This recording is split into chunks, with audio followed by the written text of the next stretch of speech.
The very first settings video that I've ever made absolutely blew up because of you guys.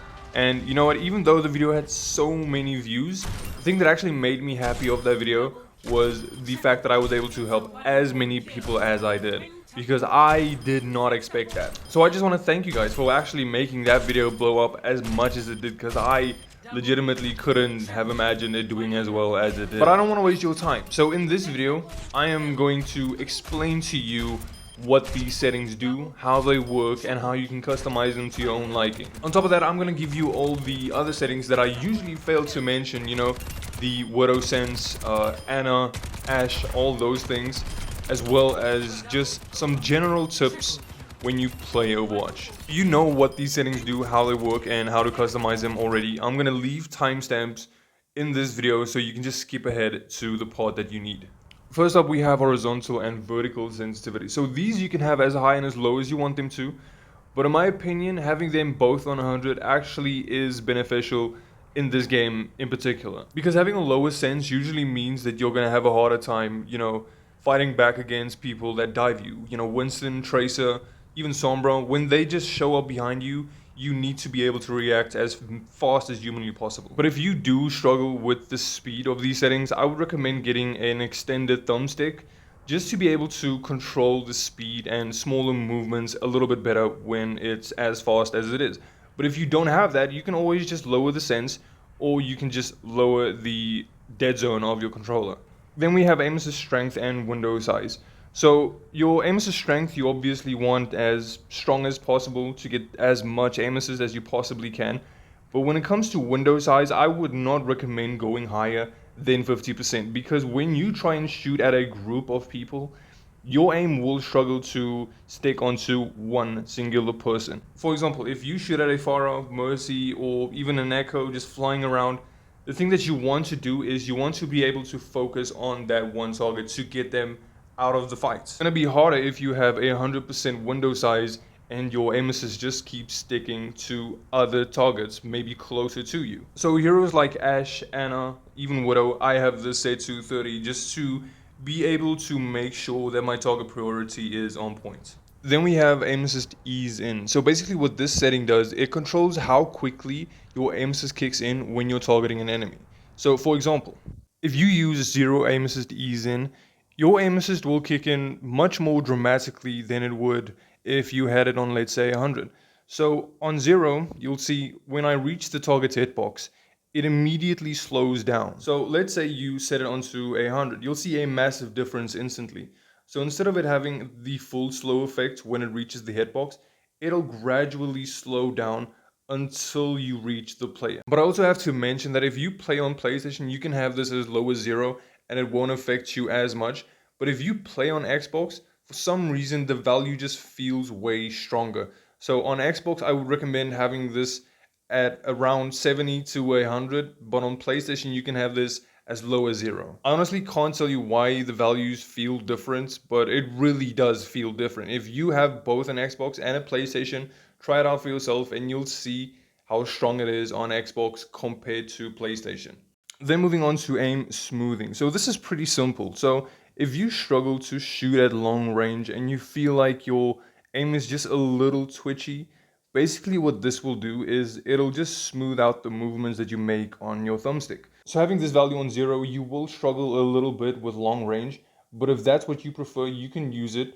But I personally use 10 just for that little bit of help, just to keep my, tracking on points even in longer ranges. Up next, we have aim ease in. So what this basically is going to be is your dead zone. The higher the value, the slower your acceleration will be. The lower the value, the faster your acceleration on your thumbstick will be. Obviously, these values will differ to other people. I personally use 20 on every single one of my characters, but let's say you are a Genji main or a Tracer main, and you feel like your aim just isn't sensitive enough to make the precise movements, especially when it's needed in close range.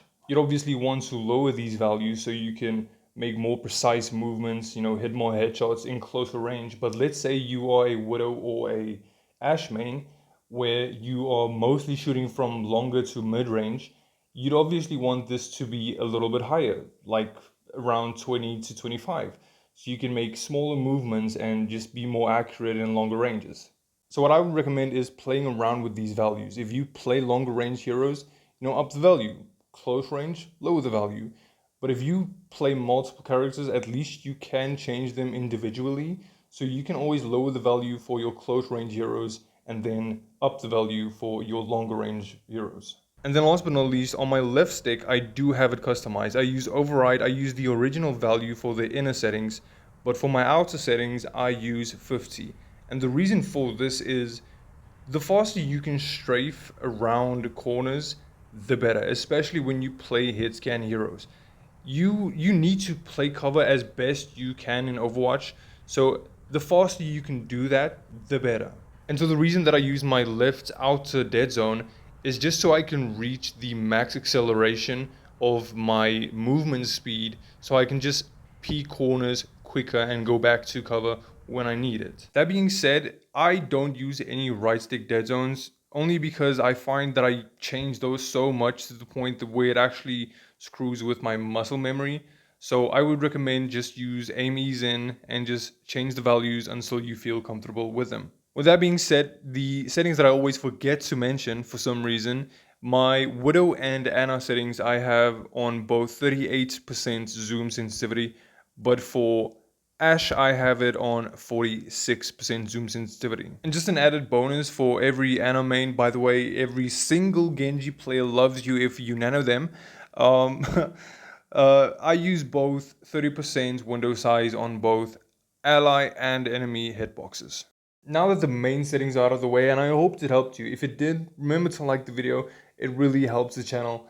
And let me give you some advice that I wish I knew earlier when I started playing this game, and even now when I play this game, stuff that I just wish I could keep in mind when I play this game.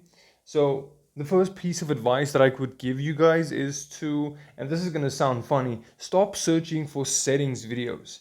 So if you don't know, especially with controller, it's not as much of a problem on mouse and keyboard, but if you play on controller, muscle memory is super important. I know it's funny that I just made a settings video, but the thing is I will die by my settings. If you want to play linear, these will be the best settings that you will find.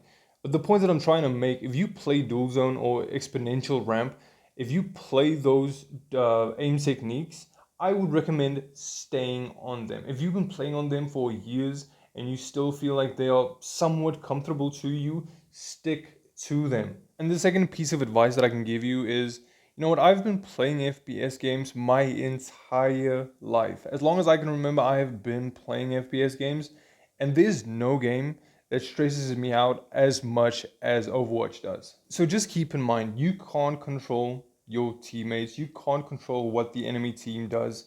So all that you can do is the best that you are capable of.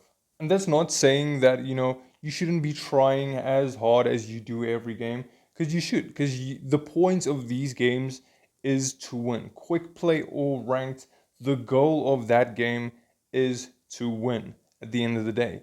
So try your best, just do what you can, and just remember to stay calm. The point that I'm trying to make is if you play this game on controller, relax your hands, keep a clear mind, and just play as you would if you were playing on your own. Worry if the enemy team is typing tank diff, support diff, or DPS diff, because legitimately it does not matter at the end of the day. As long as you keep learning from your mistakes and try hard every single game that you play, you will improve by playing the game. As simple as that. As long as you play this game, you will improve. It just takes time. But anyway, if you guys enjoyed this video, remember to like, subscribe if you want to, and yeah, I'll be seeing you guys in the next one.